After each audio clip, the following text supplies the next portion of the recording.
আসসালামু আলাইকুম। আসসালামু আলাইকুম রহমতুল্লাহ বরকাত। সময় দর্শক, আজকে আমরা এমন জায়গায় এসেছি, এটা হচ্ছে মোমিনপুর ইউনিয়নের বোয়ালমারি গ্রামের পুরোপাড়া নামক একটা জায়গা।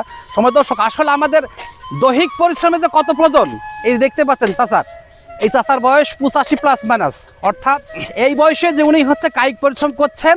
আমরা তার কাছে শুনবো যে চাচা, যে এই বয়সে আমি শুনেছি যে এই যে সবজির আড় দেখতে পাচ্ছেন, বেড়া দেখতে পাচ্ছেন, এখানে আপনার হচ্ছে এই যে আপনার ভেন্ডি আছে, ঢেঁড়স, আমরা ঢেঁড়স বলি, কেউ ভেন্ডি বলি, আসলে এর ইংরাজি নাম হচ্ছে লেডিস ফিঙ্গার। এই যে কত সুন্দর ফুলটা দেখতে পাচ্ছেন, আমরা ঢেঁড়স দেখতে পাচ্ছি, মরিচ দেখতে পাচ্ছি, কাটুয়া শাক দেখতে পাচ্ছি, হলুদ দেখতে পাচ্ছি, পাশে আপনার হচ্ছে বিভিন্ন কচু আছে। আসসালামু আলাইকুম। ভালো আছেন চাচা? ভালো আছে, আপনি ভালো আছেন? হ্যাঁ, এদিকে আসেন, এদিকে কথা বলি। আপনার নাম কি চাচা? আমার নাম আপিল উদ্দিন মন্ডল। আপিল উদ্দিন মন্ডল। বাসা তো হচ্ছে আপনার এই বোয়ালমারি। বোয়ালমারি। বোয়ালমারি কোন পাড়া? ওই প্রথম ইয়েতে দক্ষিণ পাড়া। দক্ষিণ পাড়া। সময় দর্শক, আসলে আমরা দেখতে পাচ্ছেন যে আমরা চাচাকে একটা কথা জিজ্ঞেস করি, চাচার বয়স কি আসলে 80 পার হয়ে গেছে না? হ্যাঁ, তো বড় হয় 80। হ্যাঁ হ্যাঁ, এরকমই 80।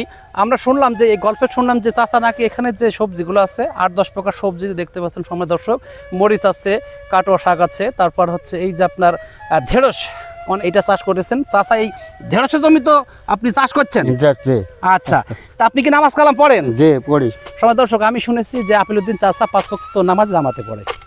নামাজটা জামাতে পড়ি, 27 গুণ সওয়াব বেশি। এই বয়সে চাচা দেখতে পাচ্ছেন, অরিজিনাল চাচা কিন্তু এই যে জমিগুলো দেখতে পাচ্ছেন সময় দর্শক, যে পাশে যে আসলে এই যে ঘাসবিহীন যে জমিগুলা, এই ঘাস কিন্তু সকাল থেকে উনি আপনার ঘাস কোপাচ্ছেন এবং জমি কোপাচ্ছেন।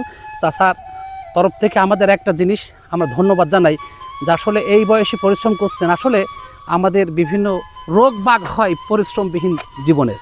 আমরা এই চাচার কাছে শিক্ষা নেব, নিজে নিজে পরিশ্রম করব, সকাল বিকাল হাঁটবো, সকাল বিকাল খাবারের মেনুর তালিকা তৈরি করব।